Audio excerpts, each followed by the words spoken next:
One second. I'm sorry. Okay. No, I'm based in Mississippi, but I've had a Oh, crazy couple of weeks and I'm in New Orleans now. And so I'm doing a bunch of business and meetings here and I have none of my normal setup. So I'm hoping you can see and hear me okay. yeah, I can hear you great. I can see you great. Okay. I'm just gonna make sure that my lighting is good on my end as well. Okay. Um, but so you're in New Orleans right now. But I do live in Mississippi. So yeah. Okay. How long are you gonna be in New Orleans? um, for the next week, maybe. I think I'm Oh, coming. okay. Yeah, I think I'm leaving next Wednesday, next Thursday, something like that. Okay, cool. Well, I must say I love your southern accent that you got going on there. I'm trying to lose it. I'm trying to lose it so much. Oh, but why? It sounds great. Yeah, but it doesn't really sound professional, does it? Well, yeah, I think so. I think people with southern accents can get away with it. Just it sounds more polite. You know what I mean? Yeah, I guess so. Um, yeah, I feel like people with British accents, they can get away with a Sure. little bit. Right. Okay, cool. I think I'm good to go. Okay. So let me just switch to video here. Hello. Can you see me all right? I can see you just fine. Okay. Luckily, I kind of did my makeup earlier. Otherwise, we would not be able to do this. Okay, do you prefer sideways or long ways? Does that look okay for you? Hey, it doesn't matter. It works out either way. Comes out great on video either way. Whatever you Mm, prefer. I prefer this way if that's Yeah, you can okay. see your hair that way. It's the whole Yeah, thing. let's do this one. Okay, cool. Awesome. I'm Cool. rocking like a t-shirt today. Okay. So Okay, where are you? Las Vegas? I'm in Las Vegas currently right now, but I'll be back in Nashville next month Okay, for a little bit. so you're currently from Nashville. You just Um, I'm actually from Thornton, Colorado, actually. okay. But I do all of my studio recording based out of Nashville. Right. And then I bought a condo here in Las Vegas because it was like Got a you. really good investment property. So eventually I will buy a property in Nashville. It's just now it's not really the greatest time Yeah. due to COVID and all that fun stuff. So No, I yeah. got you. I'd like to apologize for my background. This is not my normal studio. The Oh, people that I'm doing these meetings with put me up in an apartment, and it's like I have none of my stuff here. And I was like, oh man, I got to find the perfect place to do it. So I'm just sitting no, on the couch here. it's totally cool. I'm super casual, super laid back. I just kind of go with the flow. So yeah, no, don't even worry about it. And I actually really like, is that orange or is it red behind you? I think it's orange, I honestly. think it's orange. Yeah. Yeah, I I like it. think so. Unless I'm colorblind, but I think I see orange. It looks like an orangish red to me. We'll go with that. Yeah. We'll go with that orange red paintings on the back. Okay, cool. Awesome. So take me through your normal day routine, like, and I know this is a weird way to start a podcast or an interview, but take me through your normal day if you just have a free day to do from 6 o'clock in the morning to midnight the next night. What's your free day look like? What are you gonna do? An off day for me, well, it definitely is not going to start at 6 a.m. It's going to start more like 9, 10 a.m. probably.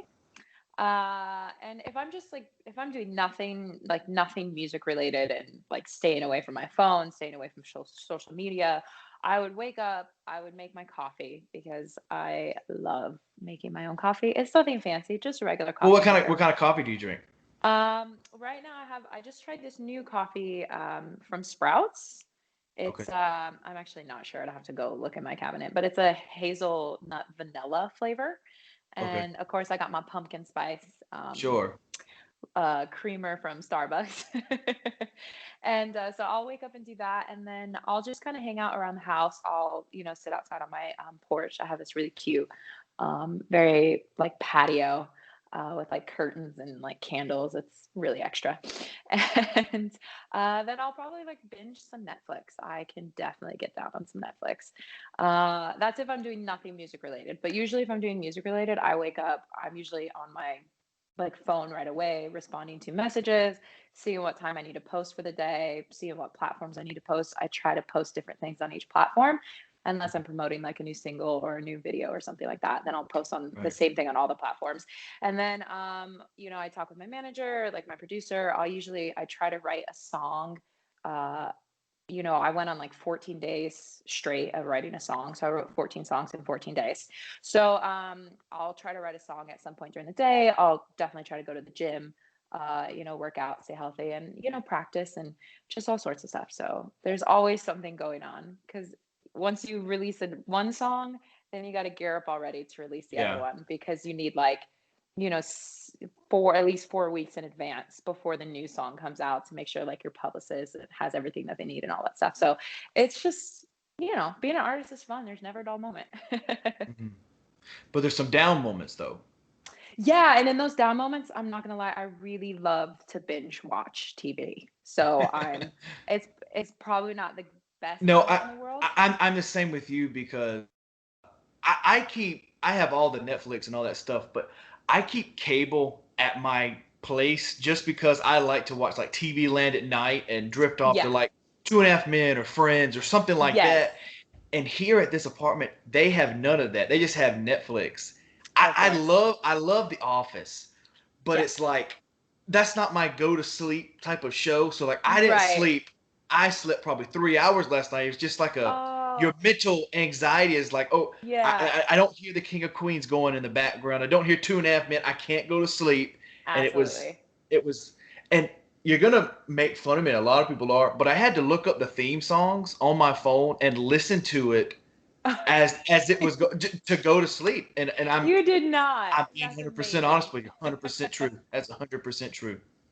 But That is so amazing. luckily for HBO Max, they have Friends and like the Fresh Prince of Bel-Air, so I think I'll be good tonight. Okay, cool. Oh, Fresh Prince of Bel-Air. I love that show. It's such a Yeah, great that show. and that's one of those shows, that can well, I don't know if it could stand to today's teen show standards like it could back then. Like I wasn't alive when, I was born in 98, so I wasn't born when all the great 90s shows were coming out.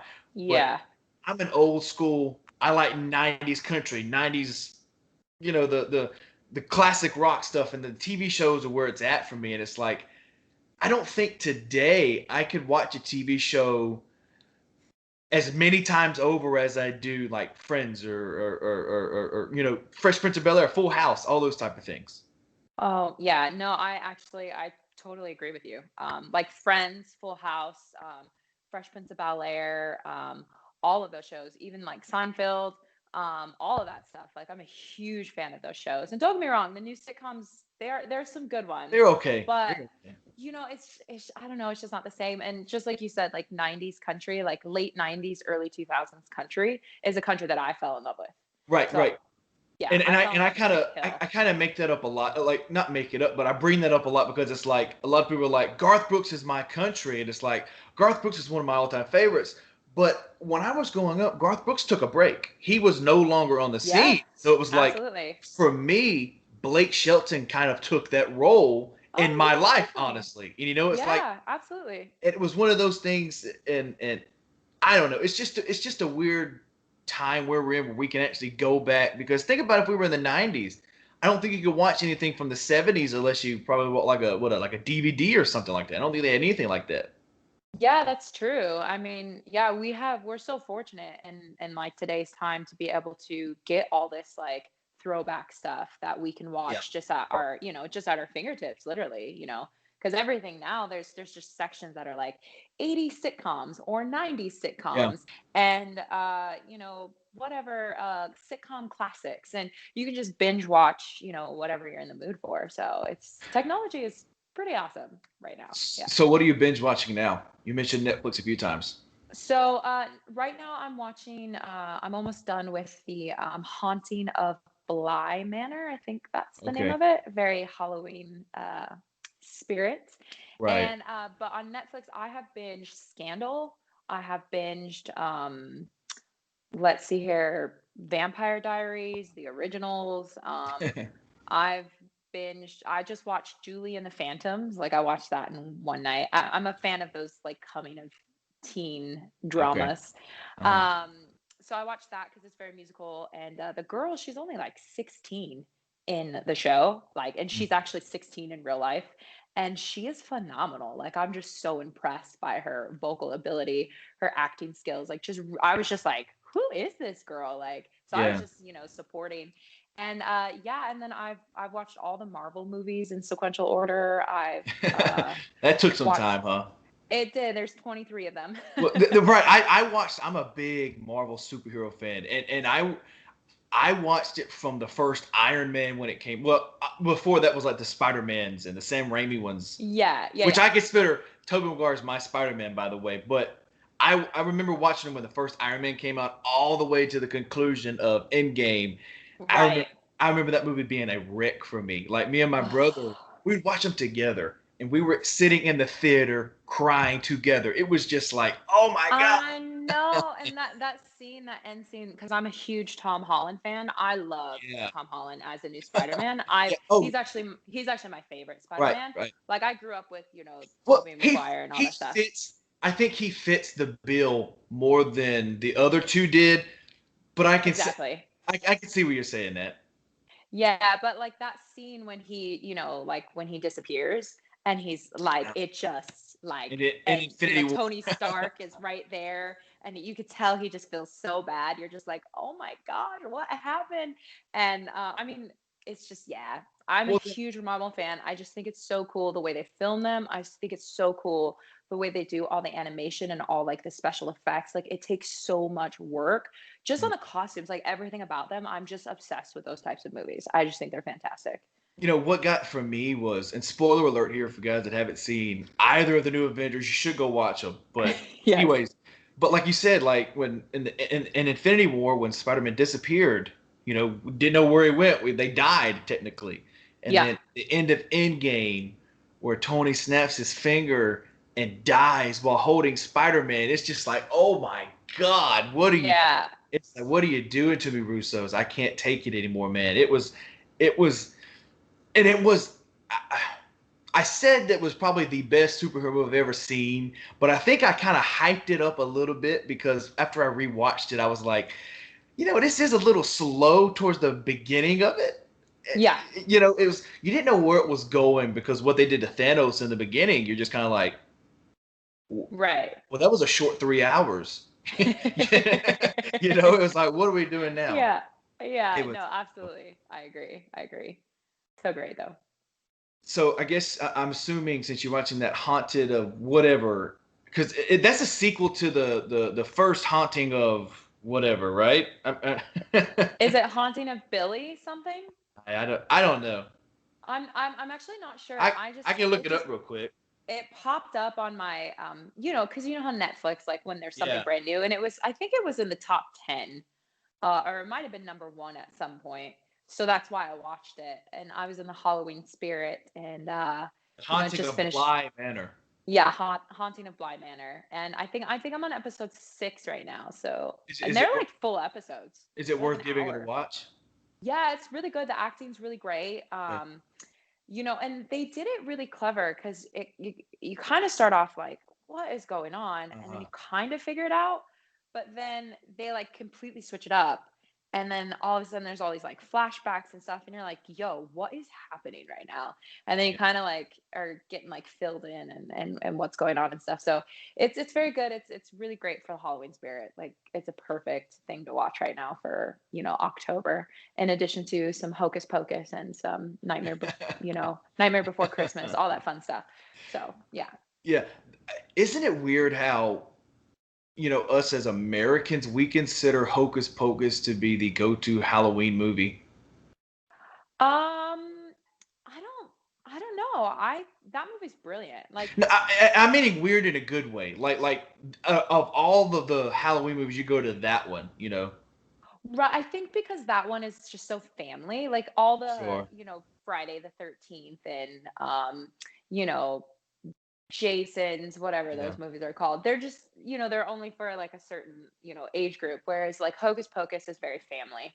And it's just such a feel good, movie. And come on, Bette Midler. When she does, I'll put a spell on you, Right. and Right. now you're mine. And then you have them Sarah Jessica Parker in the back, like doing the background vocals, and they're gonna do an anniversary for that. They just announced it. I And thought they're they gonna already had. You talking about? I thought they had already done one like a couple years back.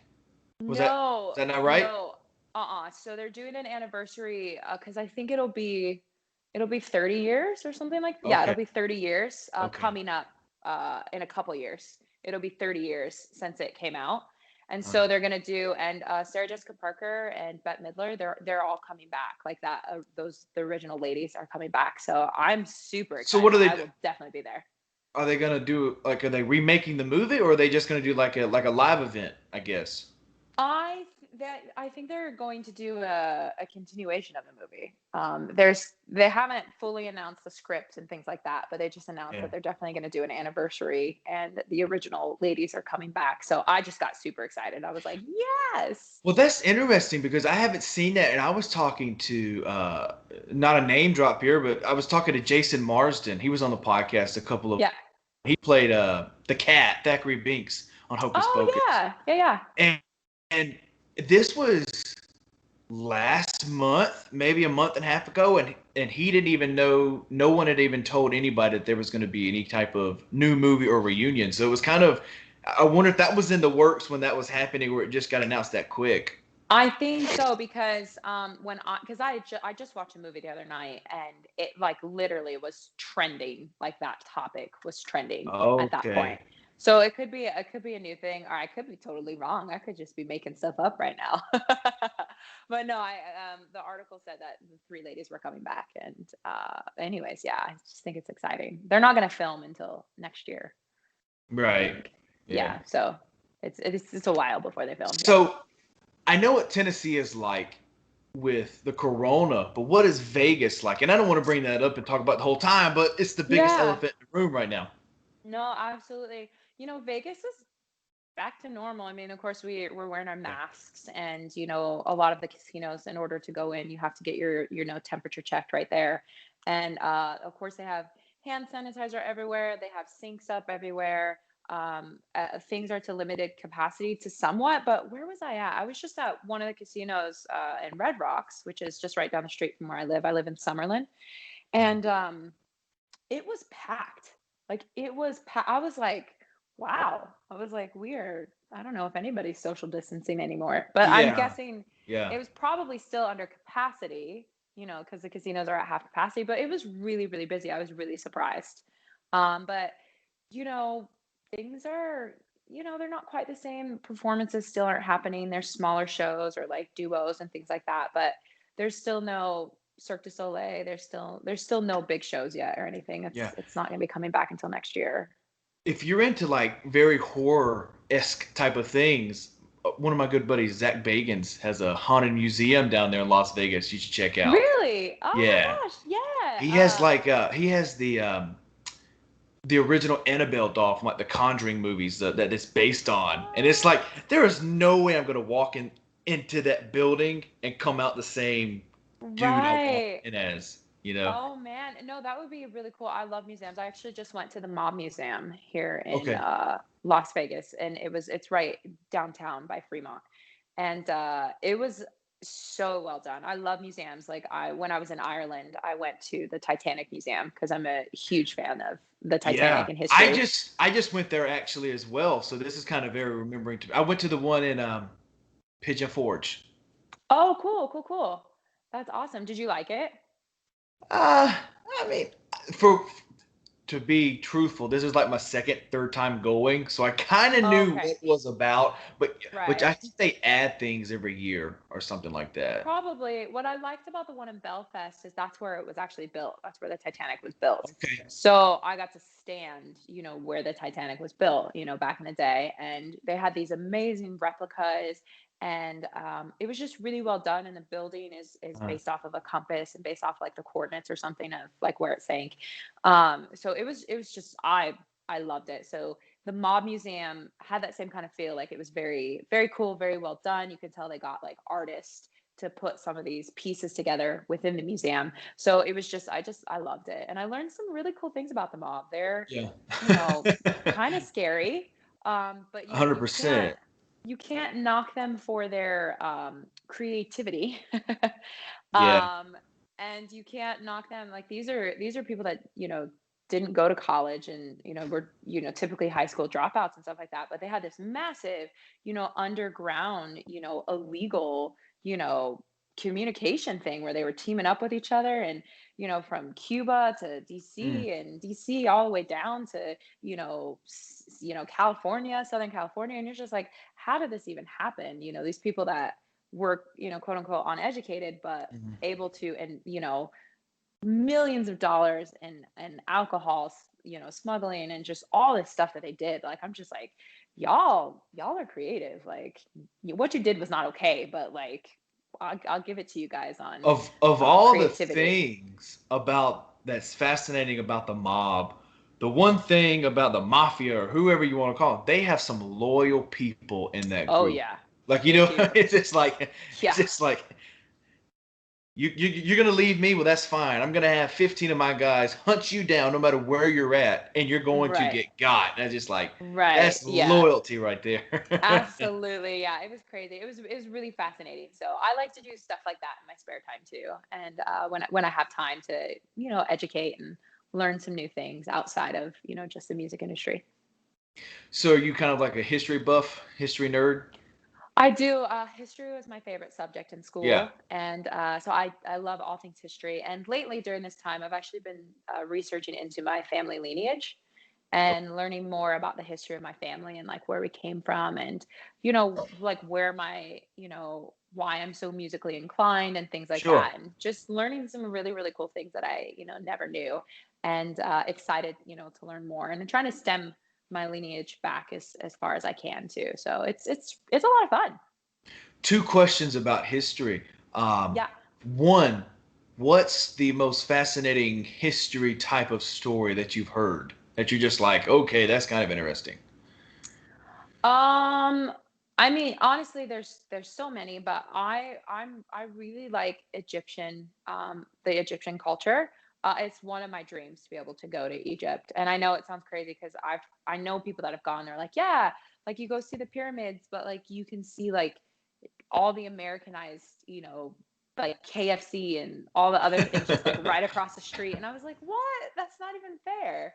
You kind of Yeah. think it's like in the middle of nowhere. But I really like that. But my favorite, I don't know if I'd call it my favorite topic, but I actually won an award when I was in like middle school, like eighth grade, for my paper on studying the Holocaust.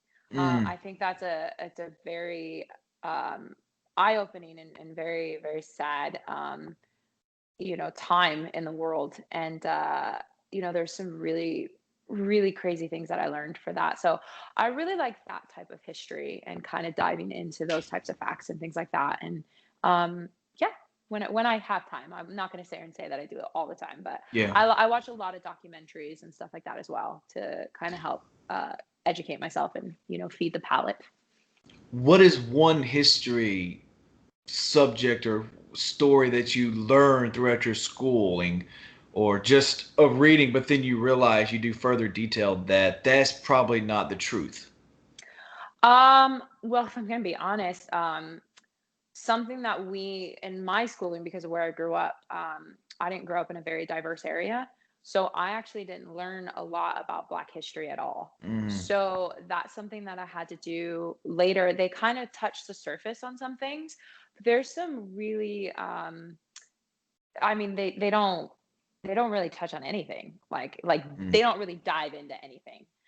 So that's something that was a subject that I learned a little bit about. And now that I'm an adult, and especially with like current events, I've Mm. taken time to kind of start digging into that and start studying things and learning where certain terminologies came from and learning where, a lot of, people came into America, like what the origin is and things like that. So that's something that I've really as a kid again touched on, but now as an adult, like I'm actually really learning about it. I didn't really learn anything about it back then, which is unfortunate.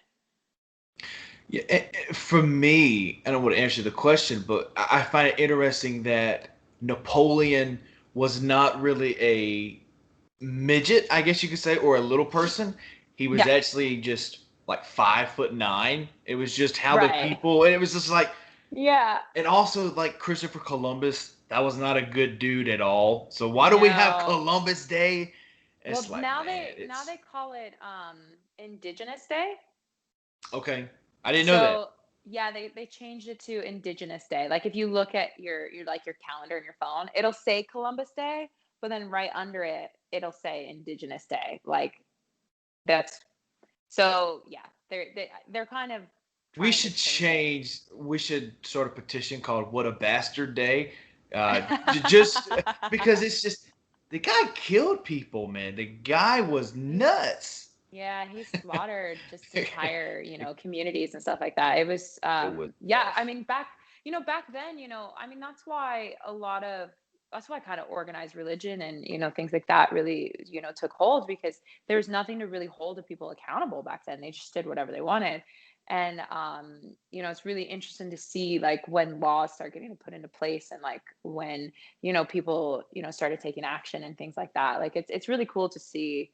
I mean, it's sad when you look at what happened, but then you see the progression of kind of how they put those laws into place to change it. But it's a shame that it only took until recent events kind of to get rid of some of these people in history that were terrible.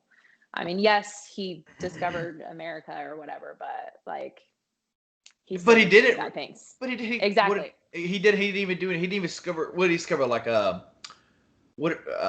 I can't even think of whatever the country is called. It's what he. It wasn't even America. It Yeah. was like, what do you? I, What are we doing yeah. here? I don't know. So yeah, it's there, interesting to there's a kind of lot learn of about stuff. things. There's a lot of things. I don't want to say the government, but a lot of things that they're hiding that they know we're gonna find out sooner or later. So like they're Yeah. like that alien thing when they just announced like, oh yeah, UFOs are real, and it was. Oh yeah, yeah, yeah. Like But I yeah. but Go you ahead. seen how they released the news like during the biggest pandemic of all time was like, Right. oh, they're just gonna bypass it, and a lot of people didn't even know about it, and it's like that's what they want you. That's what they're trying to do here. I don't Right. understand what. Man, it's Yeah. Yeah. uh I feel like I just watched a documentary on that, like something of the fifth kind or something like that. Um, yeah, I can't remember what it's called. I've seen so much stuff lately that sometimes I have a hard time remembering. But yeah, no, it's really strange how they do certain things.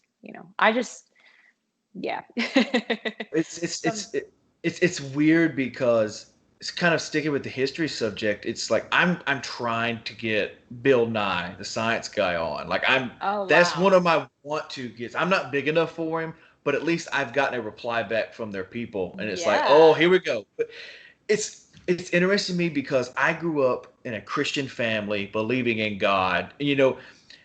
And I don't really guess you read stuff, but like the stuff people say, you're kind of thinking about it. You're like, well, hang on, not saying I don't believe in what I believe in, but it kind of makes sense a little bit. Like his thoughts on like the ark. Like he was saying, okay, so if this is true, which I do believe happened, just I do believe happened, but his point Yep. was, if this happened, how come there are no fossils of buffalo. There are no fossils of deer. There are no dog. He said because they're going to get to higher ground, and I'm like, Right. Yeah.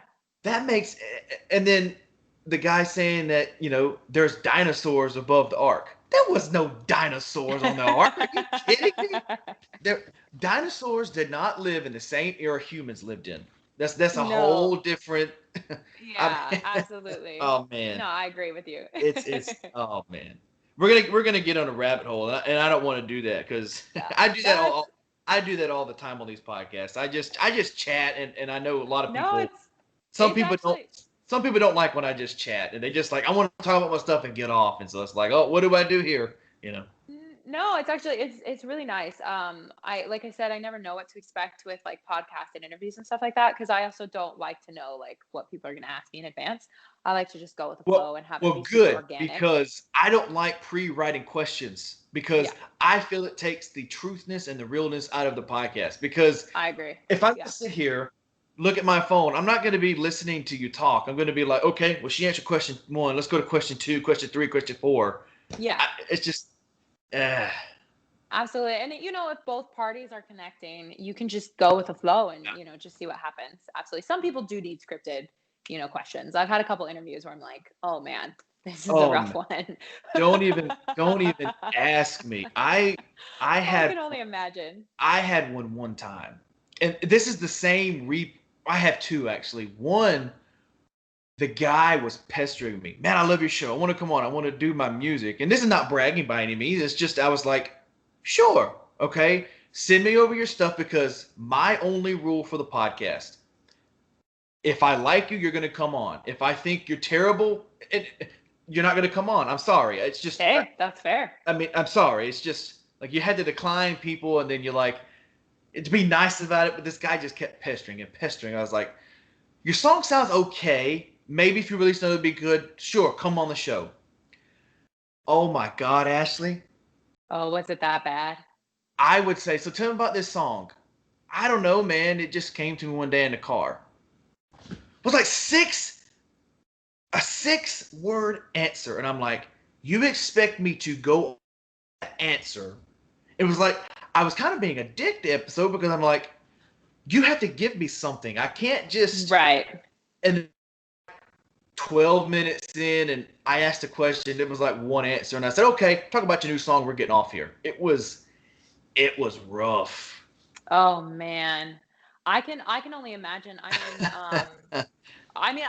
seen those types of things happen, or I'll be getting interviewed by somebody, and I recently did an interview like where part of the conversation was about the weather, and I was like, is this really happening right now? Like the weather, like, so I totally understand. I get it. So no, kudos to you for being again so relaxed and so conversational. It's really awesome. Yeah. I want to know. I'm going to tell this quick story. I want to know if you've ever had this type of interaction with a person. I had this guy on. I'm not going to say his name. I'm not going to say his name. I want to, but I'm not Okay. going to. Okay. He pisses me off that much because the guy has a TV show. I was a fan of the TV show, and I scored the guy on a podcast. I respected his wishes and got 30, 35 minutes out of him instead of my normal hour to 30. Right. And I've respected your wishes, and then he went on this show, initials JRE. I don't know if you know what that is. It's a podcast. Um, Joe Rogan. He went on Joe Rogan, and he was announcing that he had made this thing and made a discovery. And I hit him back. I was like, "Hey man, want to come back on the show for 10 minutes? I know you're busy. Come back on." The guy had the nerve to tell me that my show was too small for his big business. Oh man. And I'm like, okay, the fame has went to your head, sir. Yeah, that's unfortunate. Well, and then it was bad, and then I kind of used some harsh words. I was kind of like, well, screw you, and I hope your show doesn't get picked back up for another season. I was immature. I was immature, but I was also kind of offended a uh, little bit. yeah, no, Because it's like totally. you're small at one point as well. There's someone that always gives you a chance. There's that one person. Absolutely. And we all need that chance. You know what I Yeah. mean? Like, um, no, like I don't turn down any interviews. I say yes to everything, even if there's only like two people that are going to be on the live stream. Like, I still say yes to everything. I mean, sometimes I'll prioritize. Like, if I know I have a bigger interview, I'll be like, hey, I can't do it this day. Like, can we do it this day where I know I don't have anything going on? Scheduling, right? Um, yeah, but like I say yes to everything. And like I said, most of the time I don't even know what I'm getting into until I'm actually in the interview. Like, and I'm like, oh, that's what we're okay, cool. Let's do it. Like, yeah. Because I always look at it like with your show, however many listeners you have, if there's one person that listens to this and like likes my music and likes my personality and becomes a true fan, then it's a win-win. In my But see, opinion, because other people don't look at it that way. It's like you're like, well, I don't have one person, but I'm going to use that for an example. If there is one listener, that's one extra person that is going to know. But a lot of people don't look at it like that. Like, you need to send me all over your stuff. You need to send me, your ad revenue. You need to send me this and this and this. And I'm like, I don't really want you on that bad. right. And it's like, Yeah. oh man, that's the point where you get like, I say this, and it's like, if I become a big podcaster, like my plan is to do, and branch off and just be this big production company that Yeah. focuses on movies and TV shows and music, I'm going going to take that chance to take any interview that I can, no matter if I'm a millionaire, billionaire, or a broke hobo on the street. I'm going to take it because I Yeah, know the grind and I know the fight. absolutely. And that's amazing. We need more of that. And I think there are a lot of people like that, but we all know that fame and, you Yeah. know, it's a battle. It can definitely get to your head. And, it's hard to stay humble if you don't have people on your team that are, keeping you humble. I like to keep people on my team that will tell me, stop being a diva, and who are going to tell me like right to my face. And so I can be like, oh, man, okay, check myself, cool, and then like move forward. That's like, kind of like the people you go, I want you to be 100% honest. And they say, well, that song sucks. And it hurts your feelings. You're like, well, screw you. I don't want you here anymore. But then you're like, Right. maybe it's not good. Yeah, Maybe maybe it's it not does good. suck. Maybe it does suck. Maybe I do need to, watch what I say or how I say things. Like honestly, I think that's important. It's not easy getting told the truth, but it's important to be told the truth because that's really the only way you're going to grow. Like, a lot of people, this kind of off topic, but because I don't really No, know the we, whole we, we situation. haven't even been Right. on topic. So go ahead. Right. So with the whole Ellen, thing that's been going on Yeah. and all this stuff going on, it's I'm not saying that she's not in the wrong. I don't know her. I've never met her, so I don't know.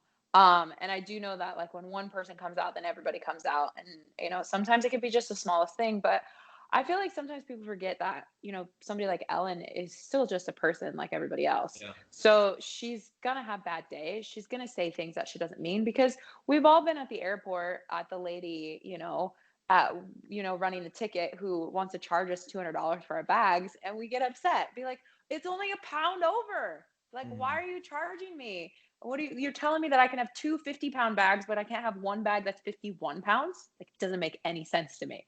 We all have those moments, but when you're just a regular person, nobody cares when you have those moments. But when you're somebody like her, somebody does care. And it could have been that, she's been doing her thing for a long time. She probably didn't start off that way, but it developed over time. And maybe nobody kept her in humble or kept her in her place for certain things. And then it Well, just became a habit. here's my take on the Ellen thing.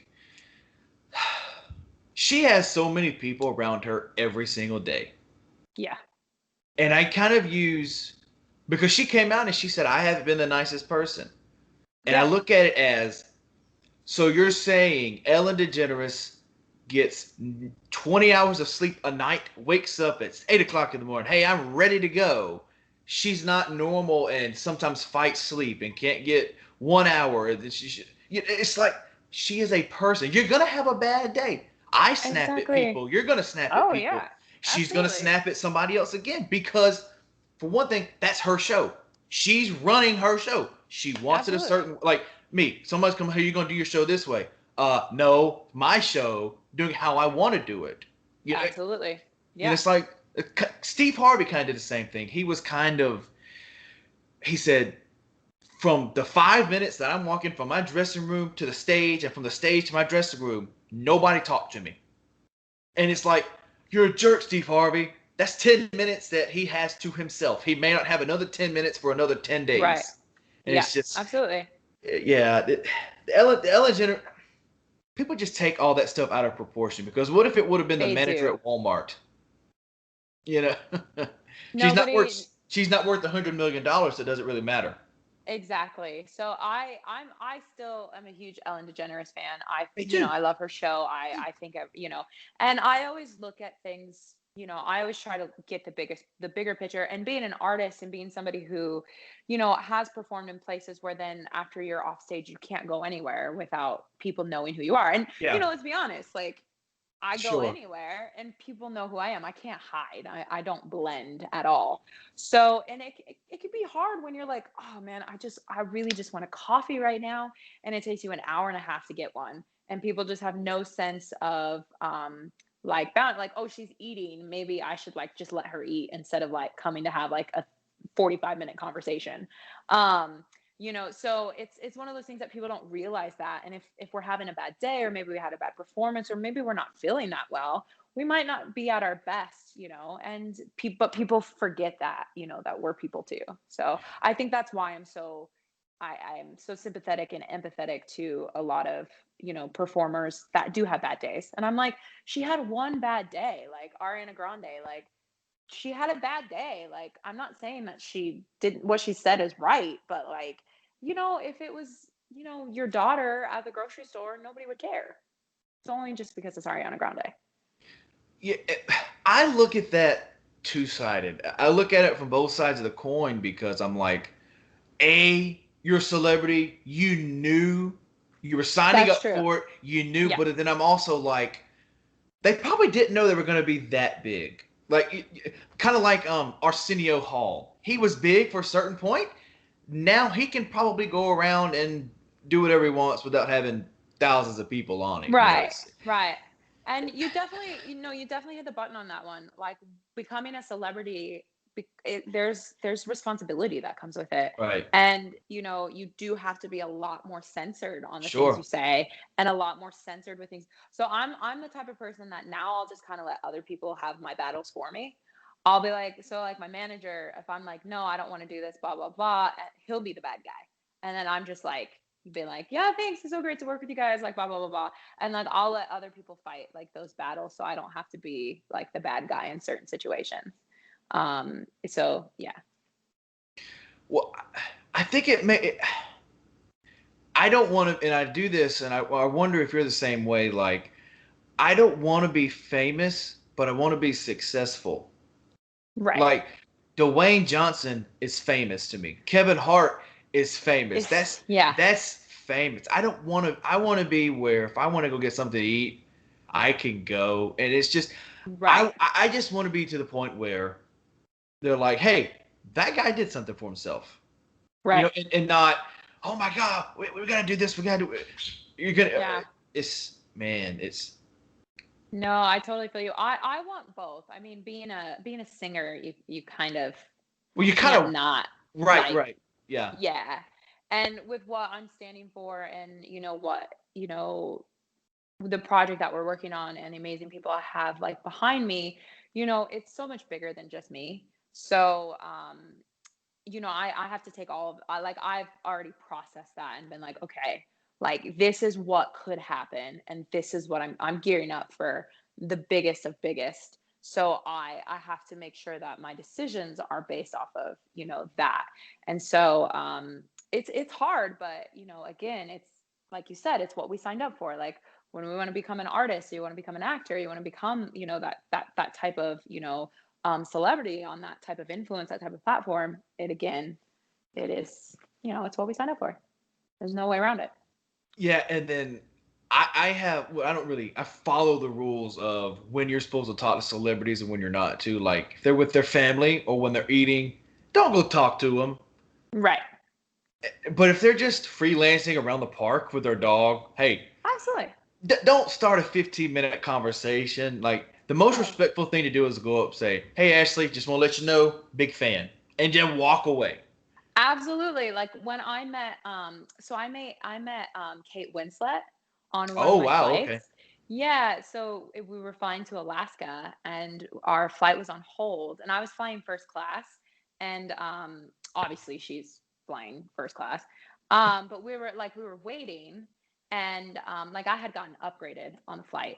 And so we were waiting, and the pilot's like, "Oh yeah, guys, we're on a delayed. We're waiting for some VIPs." Cool. And nobody's paying attention. I'm watching a movie, and the funny thing is I was well actually hang on a watching second. a Hang on. I got a question for you. yeah. I've never flown in my life. So VIP, is that just saying actually VIP people, very famous people come in, or is that a part of a ticket? No, so I had never heard that before, Okay, because I okay, I had never been on a plane with like celebrity before, and so they meant like VIP, like they meant like got somebody you, of high got you, high got you, status. got Too, because most planes would never, like if it was me that was late, they're like, nah, you. dude, It's you a better plane. catch the Who next flight. cares? You know what I mean? Yeah. Like whatever. Whereas it's Kate Winslet and her family, so they're like, nah, she's a VIP guest, so we'll wait for her. So I'm just watching the movie. It was like an hour delay that we were sitting on the plane. Wow. So I was watching a movie. I'm used to flying. I'm used to all kinds of delays. So I'm just like, cool, whatever. I got my headphones on. And the funny thing is, I was watching The Holiday, which stars her and Cameron Diaz. So I'm watching the movie. I finished the movie.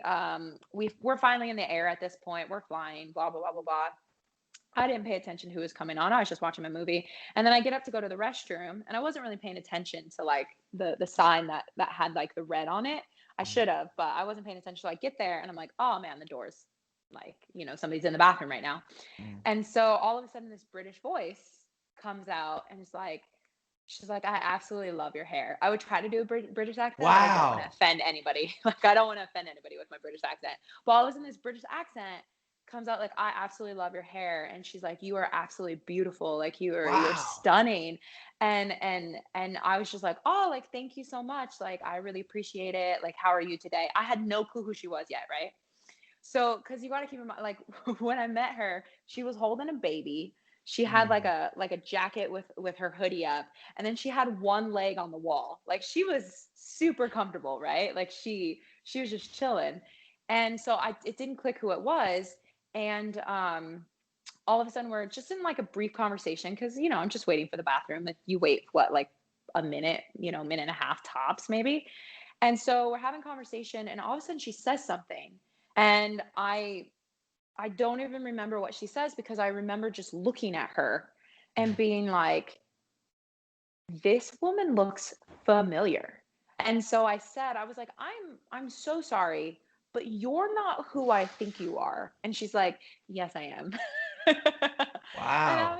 I was like, oh my gosh, I literally was just watching The Holiday. She's like, oh, I can't believe that movie's been 10 years, with her British accent and blah blah blah. And all I said, because I mean, You had she's a Kate full-blown Winslet. conversation and I she had a started full-on it. conversation, and she started it. And when I realized it was her, I could have been like, oh, let me go grab my phone, let me go do this and blah blah. I didn't do any of that. I was just like, I said, I'm a huge fan of yours. You literally have made my entire year. Thank you so much for your kind words, and I wish you and your family an amazing vacation. And then I went to the bathroom, and then when I got done, like, I didn't talk to her, like, even though she was right there on my way back, like, I just went right back to my seat and like went back in emotion. But it's just one of those things where I'm like, man, this is Kate Winslet, and if I make a deal out of it, everybody on this plane is gonna know that she's the VIP that we're waiting for. And I was like, I don't want to do that. I don't want to cause a scene. She's just chilling right now. So Well, here's the thing. You could have asked for a picture and she couldn't have denied it because she started the conversation. right, she did. But the phone was at my seat, so I didn't want to go grab it and then come back and make a big deal out of it. But I get to say that I met Kate Winslet, and hopefully one day my song will pop up on her Spotify playlist, and she'll be like, "Hey, I remember that hair. That's a girl." She probably won't remember, but that's a story that I'll get to remember. Do you think celebrities have like they have to pay for their music like for example like Kevin Hart or Dwayne Johnson? Do you think they have to pay like a $10 Apple fee or do you think because a lot of them do get sponsorships but like if they don't are they doing it because they have so much big of a net worth? I think that like regular people, I think they're paying like a monthly fee, just like anybody else. I mean, it's $10. Kevin Hart, they're all worth so much money. Like, Yeah, but they're just also put the $10 Apple fee. But I don't know. That's actually a really good question. I don't know. Like, does Beyonce pay for her Spotify? Does she even use Spotify? Beyonce probably doesn't. She probably uses Tidal. now I wonder if it's like Netflix. Like Adam Sandler has like this $500 million deal with Netflix, and I'm pretty sure he gets a free Netflix for life Membership. ticket, yeah, membership thing. Right. And I wonder if it's like if you because they have like Apple Music exclusive or Spotify exclusive, and I wonder if you're Right. on Yeah. that, do you have like a lifetime membership? I don't know, but I'm gonna let you know. How about that? There you go, that Like, works. the next time I come on, I'll be like, yo, by the way, I got Spotify for life. So what's the weather over there like in Las Vegas? I'm um, joking. I'm joking. it's actually really nice right now. It's like 80 degrees, like 80, I think it was 85 today. It's like perfect weather. You don't even need to put the AC on. Like, that's how perfect the weather is right now. I'm reading this book, and this is going to lead to a question. Okay. It's called David and Goliath, and it's about how regular people can fight their battles doing a different way. Like the book, it states that the reason Goliath called on a normal person to come was because he thought it was going to be his height and in his armor. And it showed up to be little tiny David. And David had his little, threw a rock at him and just hit him with a slingshot. It was like David could have fought with the armor and a sword, but he found a way around it. And so my question Right. for you is, where was a problem that you had? You could have faced it one way, but you turned around and faced it a completely opposite way. Like, what's your David and Goliath story? Um, well, I mean, I've had a lot of those actually. My trend, if you look at like my history pattern, is I get told no, and then I figure out a way like to move forward, maybe in a different direction. So when I was like 19, I was signed to an independent label, for example, but they kept trying to have me do music that I didn't want to do. I didn't want to sing R&B. I didn't want to do hip hop. Just because I look a certain way doesn't mean that that's the type of music that I wanted. I grew up in Thornton, Colorado. Everybody listened to top 40 and everybody listened to country. That's what people listen to. So when I became my own person and had friends and, listening to the music that they're listening to, that's what I was exposed to. So that's what I grew up Mm-hmm. singing. And so I was like, no, this isn't really for me. And then I kind of stopped, but instead of stop singing, instead of just giving it up, I had to figure out how to keep going, right? And so then I discovered musical theater of all things. Like, how many country singers say they have like a musical theater background? Probably not many. Mm-hmm. But I have a massive musical theater background because I had to figure out a way, how can I still keep performing and still keep singing and still do what I love? Because at the end of the day, what I love is to sing. I love to sing. I Mm-hmm. love to perform. And so how can I do that? But how can I also get paid to do that as well? And so I discovered musical theater, which then led me to like doing, party bands and being the lead singer for that, which then led me to cruise ships where I was in the cast and doing more like pop stuff and not having to do musical theater. Still very stage, still very presentational, but more pop style singing. And then that led me to putting together my own show. And it took me 2.5 years to put together my show. And when I got told no, instead of being like, oh man, well, that's it, I went back to the drawing board and I was like, cool, well, how can I rework this? How can I remarket this? And like, how can I get it to where they have no choice but to listen to me and they have no choice but to see me? That's kind of been the cycle. And even with country music, I've always wanted to sing country. It's just, I didn't think I could because there wasn't any representation. And finally, I just got to a point where I was like, you know what? I'm not going to let that be a crutch. Like, I'm not going to let that be, what's holding me back is because I don't think I can make it just because of what I look like. I'm going to say, screw that. I'm just going to work as hard as I can. So I'm going to make sure that my social media numbers are good. I'm going to make sure that my branding's good. I'm going to make sure this, and this. So I'm going about it a different way. Some other artists might be able to just like, yo, here's my music, here's a hit song, and they'll be like, cool, great, let's sign you. But I know that I have to go about it a different way. Like, I have to make sure like my numbers, my streaming, I'm building a proper fan base. Like, I'm doing all this stuff, stacking, to get that opportunity. And so I would say my whole career has kind of been that, like, having to learn to adapt and kind of be a chameleon to, eventually get to exactly where I've always wanted to be, which is And, right here. and right, in other words, you know where you want to get there and how you want to get there. Yeah, absolutely. And it's been a crazy journey, but I wouldn't have it any other way. I mean, I've had the opportunity to travel 70 different countries and perform in multi-million dollar theaters in front of hundreds of thousands of people, averaging about 100,000 people a year that I'm performing for. It's not your typical road of performing, but look at all like the knowledge and experience that I've gotten to be able to headline my own show, to be able to know what it's like to have an audience at the palm of your hands, to know what it's like to have an audience not at the palm of your hands, that the audience be like, what is this show? Like, can we get it over with? And you have to learn how to adapt and you have to learn how to be on the fly. And I wouldn't have that any other way because now it's just going to set me up for success when I do get the opportunity to, maybe open up for Carrie Underwood or, Dan and Shay. Like, who knows? But the thing is I'm ready for it because I've already had that experience. And Mm-hmm. so I again didn't go about it the normal way. I just kind of had to find a new way to go about things in order to get me to where I am right now. I kind of have the same mindset that you have, is going to get there when you want to get. Well, I don't really necessarily think you can do the win, but you kind of have the path and the set list of where you Yeah. want to go. And for me, if I have to struggle for 15 years, I'm fine. But like, Yeah. and because recently I haven't really talked about this on the podcast. I don't even think I've ever talked about it. I was approached with doing a radio job, and they were like, "I love your interview skills. We want to have you on." And I was like, I wasn't. I was thinking, "Oh, this is great positivity for the podcast and the production company. I can get it all out there." Right. I mean, that was my first thought. I know that was selfish, but Yeah. it was like, "Look, here we go. This could be it." And then they were like, well, here's the thing. We want you to write out all your interviews. We want you to do this and do this. And I'm like, well, you don't want me for my interviews. One, if you want me to change it. Two, Right. I'm not stopping my podcast. You're Yeah. nuts. You are Yeah. crazy. Yeah. And then it was, and the big thing it came down to where they were like, we cover 2 counties and 4,000 people a month. And I'm like, well, I would be taking a step back because I am doing more than that.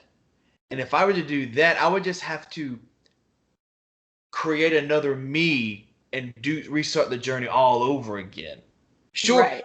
it could get me there faster, but I'm gonna lose a lot if I do it. It was just like, you can't do it, man. Yeah. You can't do it. It was like, and I understand your struggle, because it's like for 2 weeks you're freaking out. You're like, you just have that feeling in your stomach. You're just like, I can't eat. I don't know what I want to do. It's a Yeah. great opportunity. You don't know what you, and it's just, but once you decline, which, like you said, you're going to decline this, you're just going to go, whew. And it's just like, Yeah. Absolutely. done, you know? Yeah. Yeah, no, that's exactly. No, there's so much truth in that. And like kudos to you for, but that's, again, like when you're an artist, or a creative personality like you are, when you've done something, you've worked so hard and seen something come from the ground up. Like I remember when my Instagram had 800 followers, and now I have, over 25,000. But it didn't happen overnight. It took a lot of time. It took a lot of grind. And, it's just one of those things. Like I've worked really, really hard for it. And, I've seen, when I didn't have a song and then I released my first single, like when you have those moments like that, you don't want to take a step back. Like I've had people be like, oh, you're not this, or you're not this, you're not that. And I'm like, well, cool. Like I'm not for you. Like that's cool. But I'm not going to completely change what I'm doing just because you want it this way. Go find an artist that wants to do it your way, because I'll find a label, or I'll find, people that are down for what I'm doing. Like I'm cool to change and like adapt and things like that. But there are some things I'm like, no, I'm not going to straighten my hair. I'm sorry. Like my hair is the way it is. Like I was born this way. So I'm not going to change it to be more marketable, because I don't even know what that means. So yeah. As we wind down here, I got a couple of, or a few of just question and answer, kind of like a shoot Okay. off here. Okay, cool. One TV show you're going to watch to the day you die. Ooh, man, Scandal. What's one thing, one snack, or one thing that you just have to indulge in? You can't just have one. Peanut butter. Does that count? I guess I've never had peanut butter. I just like, I gotta have more than one jar at the house. Like I go through like the big, it's actually probably embarrassing. Like the giant jars of peanut butter. It's a really bad habit. I'm obsessed with peanut butter. Yeah. And you're able to go I'll to the eat it by the bathroom spoonful, correctly. like ice cream. Yeah, I seem to be fine.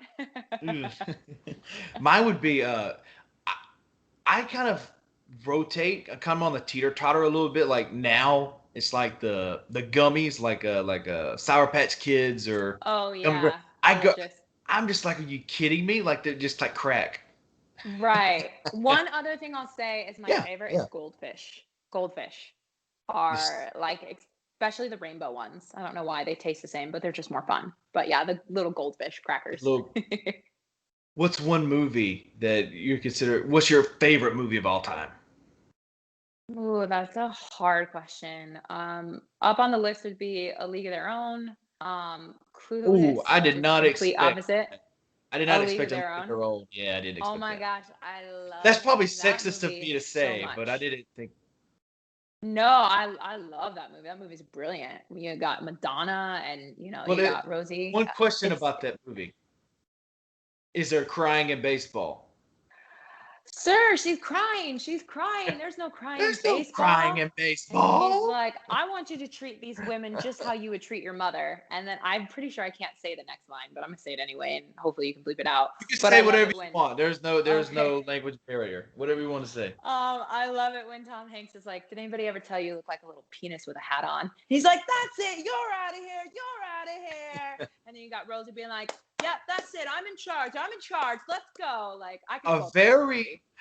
But it's weird for me because I'm a giant. I've seen every Tom Hanks movie that he's ever came out with. We'll watch every one he comes out with in the future. That's not one of my top. As good as it is, it's not one of my top Tom. Try saying that 10 times fast. Top Tom Hanks movies. It's Right.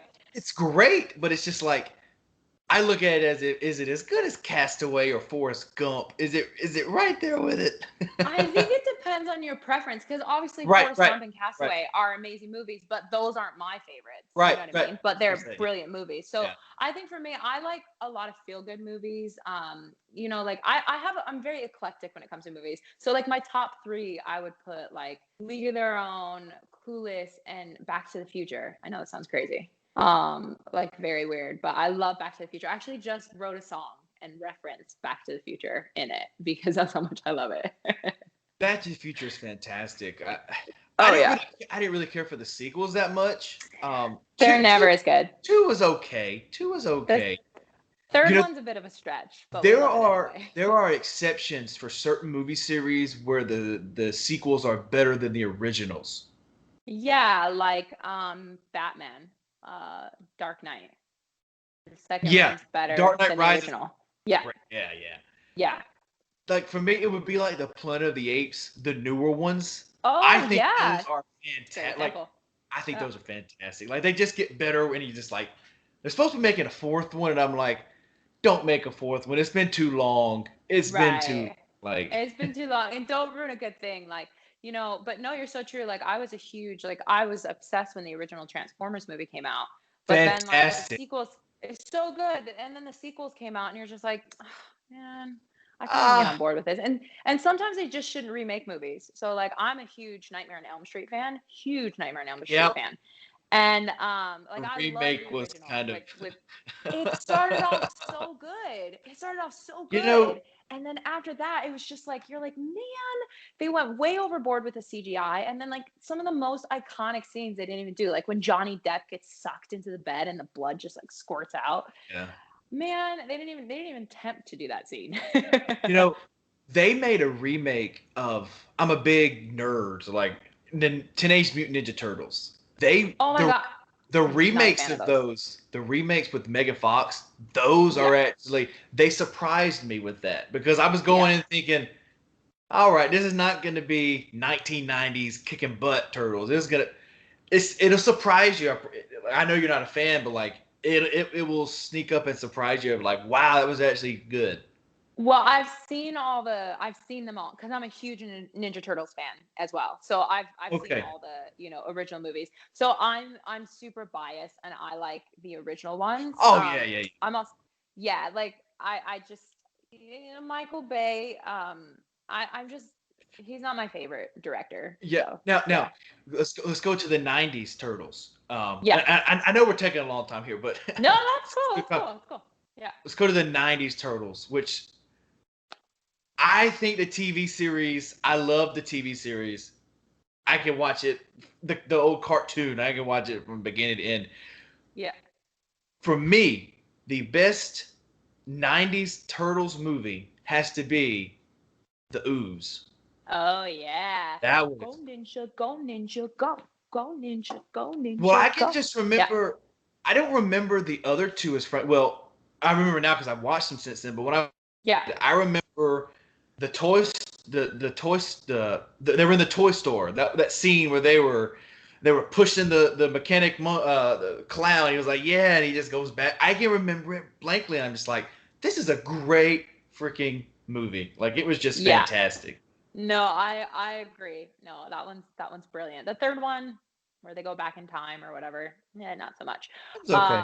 But yeah, but definitely the second one's great, and the first one's a classic. And my favorite Okay. Ninja Turtle is Mikey because he's just comic relief. He's just like, yo, Mikey and Ruff. Actually, those are my two favorites, and they're complete opposite of each other. I've always been attached to Raphael for Yeah, some weird reason. I guess it's because I like red. yeah, he's a lovable hothead too. Like you, like he's such Sure. a hothead, but like you still love him. He's a Well, great character. he's Yeah. the lead. Like I know he's not the. I don't really know who the leader of the Ninja Turtles is, honestly. But It's he usually Donatello Leo. is it? Donatello. Donatello's the nerdy one. It's Leo. It's Leo. The blue Leonardo. one. The Yeah, blue one. Yeah. Raphael takes the.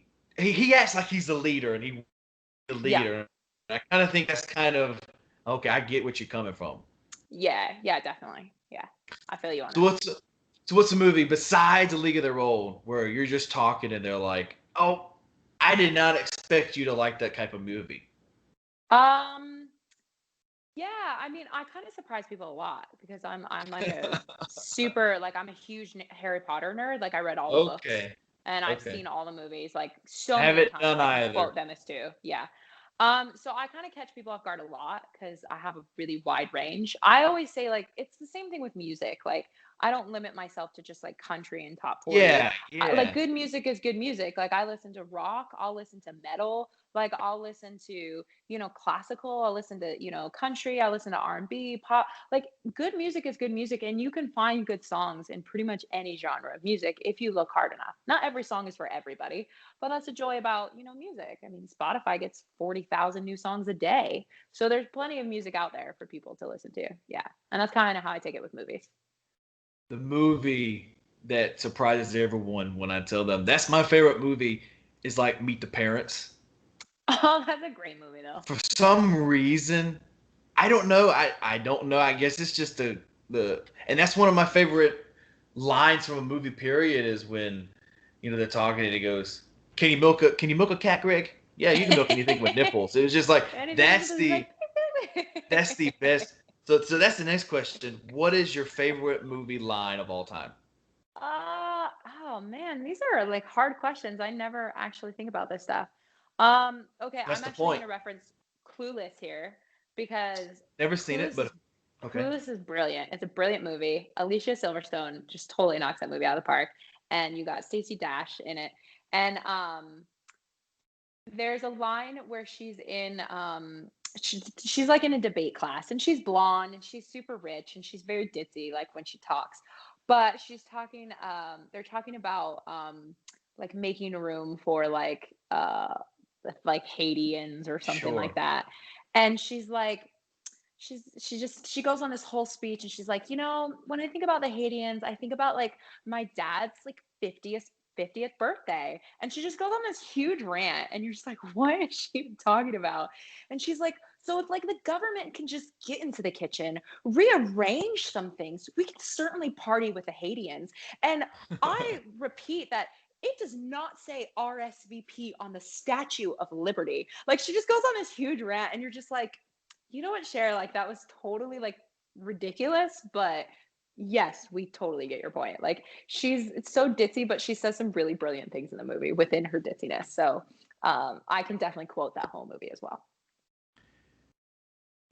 You get one album to listen to for the rest of your life.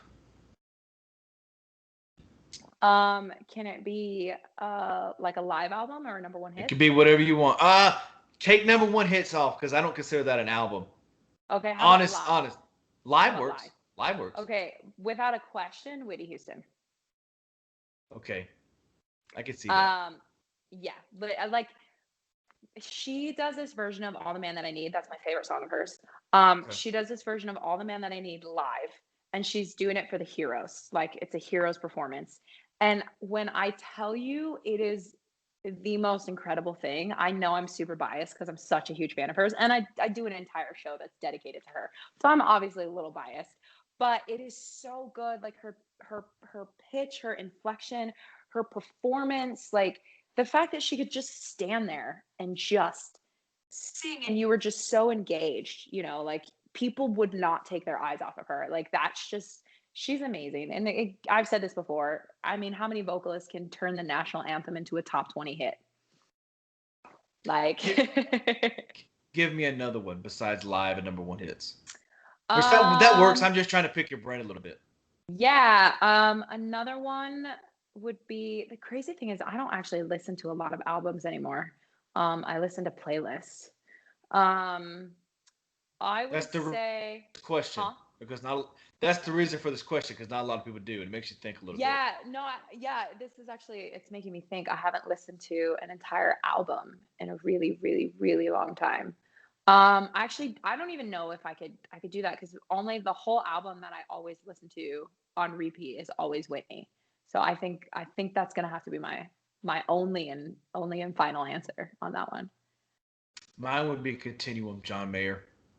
Oh, yeah, that's great. Yeah. Without a doubt. Yeah. He was the first person. I remember listening to him in my cousin's room. I remember when Your Body is a Wonderland coming on. Yeah. And not really knowing what it was, but kind of like, I kind of like this a little bit, because I grew up in a strict country music household, because rap and rock, all that was double music. And it was like, this is something different. It was like, and then I heard Stop This Train, and I was like, this guy is like scared of the same thing I'm scared of. Like it was like, oh my goodness. It was like, awesome. I was like 10 years old. I was like, never had this feeling before for a song or music, and it's just like, oh. Oh, that's really cool. I love that. You get one song to sing. You're dying on the street, and they're like, sing us a song, Ashlie. What's one song you'll sing that's gonna make, like, I when I say this, I kind of picture myself as like Tom Phillips in Walk the Line, where it's like, you get one song to sing. Right. And like that's your last song. That's the last song you get to sing. Oh man. One. Is it weird that would be right now it's a tie between All the Man That I Need and Purple Rain? There couldn't be more. No, it's not weird, but if I were dying, I wouldn't be singing about all the men that I needed. I'd probably be singing more about Purple Rain, honestly. Right, because that's what the song is about. Yeah. But like those are my two favorite songs to perform. Like if I'm like just like going all in, because there's songs that you can really just let loose on. So yeah, definitely one of those. I'll probably like rock paper scissors it out. Like how great would it be if you just get hit by a bus the same day there's a big giant thunderstorm, and then you start singing Purple Rain? That'd be fantastic. That'd be like Purple Rain. I'm like, Purple Rain. Yeah. Absolutely. Last couple of questions here. We'll get you off here. What is one question you always get? I know you said you never know what to expect, but they're always going to ask this one question. Like right now, recently, I always get, when did you start listening to country music? Like, when did you fall in love with country music? Like, as if there's no other genre of music that's out there. That is the one question I always get in every interview. What's the answer? I started listening to country music when I was like in middle school.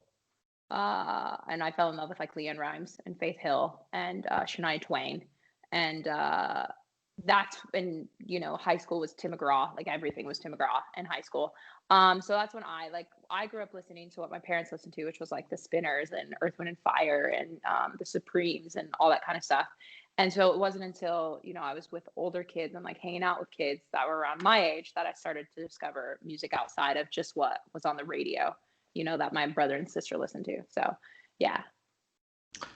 What's one question or one topic? I know we covered a lot, but what's one question or one topic that you never get to talk about? And you're just like, I wish this one interviewer, this one podcaster would ask me about this question or this topic.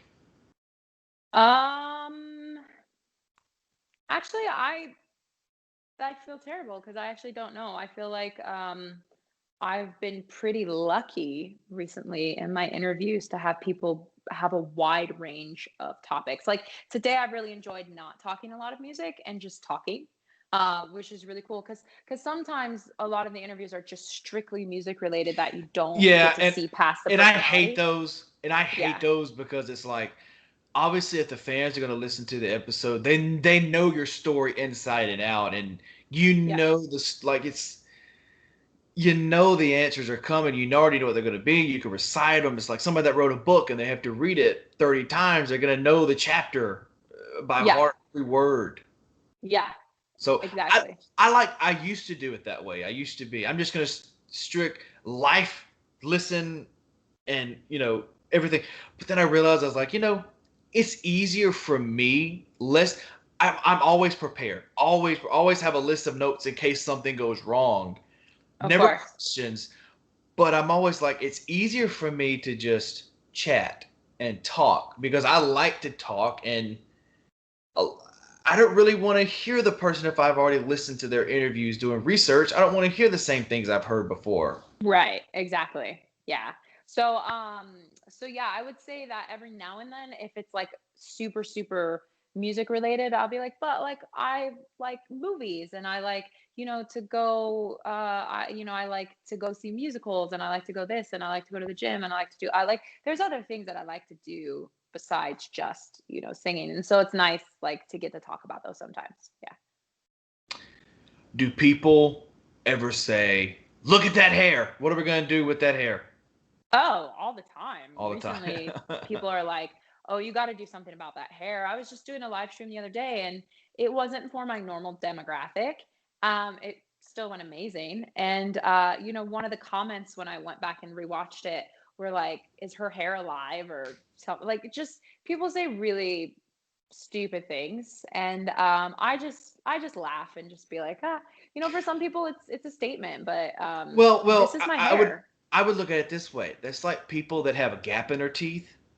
I'm pretty that makes them who they are, like Michael Strahan or something like that. He's known for the gap in his teeth. I mean, honestly, Exactly. Like my hair is a statement and it is undeniable. My brand, like my new logo and my new merchandise that's coming out, it's awesome. And it is undeniable that it's my brand. And so my hair is natural and like it's always been curly and it's always been an afro.